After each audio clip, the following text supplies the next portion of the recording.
מה שלומכם בימים אלו? אצלנו בחווה הטבע ממשיך וגדל.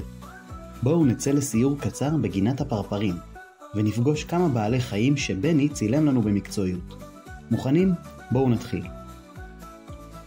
מצאנו כאן זחל מודד, נקרא כך כי ההתקדמות שלו היא בצעדים מדודים, צעד אחר צעד. הנה, תראו בעצמכם. הוא די איטי ולא יכול לברוח מטורפים, לכן הוא מתמחה בעיקר בהסוואה, וקשה לזהות אותו על הצמח. ממי הוא צריך להסתתר? אולי מחומת הפסים שמסתתר כאן מאחורה? אם תפגשו אותו בחווה, תגידו לו שהוא חומת של לטאה. נחזור לזחלים בגינת הפרפרים. כולם יעברו גלגול מלא, ויהפכו בסופו של דבר לאש, או לפרפר, תלוי בסוג הזחל. יודעים מהו גלגול מלא? יודעים איך ניתן להבדיל בין אש לפרפר? כתבו לנו.